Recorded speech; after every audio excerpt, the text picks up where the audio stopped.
Woni femoni ni wo fio. Ye Onor TV ne no. Ejino ko ni eko gamen ani femo hi.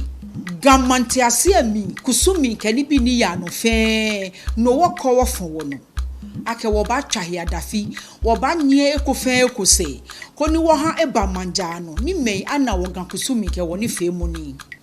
Wole ake aye GaDangme kui sroto e babao ya manse magien fe amli wo gan shikpo ne no mancheme manyeme asafa cheme wulo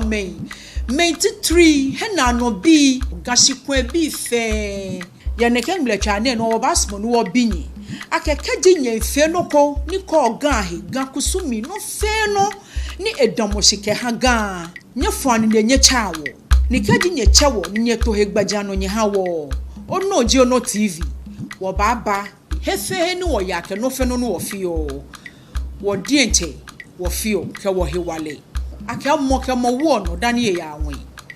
e wo kaji wo kometo wo pe ko yo wo ba kun wo ba panye fai ko ni nye wawo nye fata wo he shika jio gbe fe gbe no ni nye ba nye ke wawo nye pia wo nye chi wo ise ko no ni fe mo aya hie wo ke ba fonye hie me kome eje shishin amenya membo awo wonda me fe shi wo ke na nyumode nche ajonye me ni nu ko wo he me ni bu ko wo wa mo ho e wo hu wo de ka wo de kokko mi won panye fai nya hu nye na wo ni fe mo ne ake ni papa ni won ke wo gan no ken ya mo yi ko ni nye ye nye bu awo nye fata wo fe wo he ko ni gan akọ e mama papa ni ebu nye fe nye yuradon ake nye ba fe na kan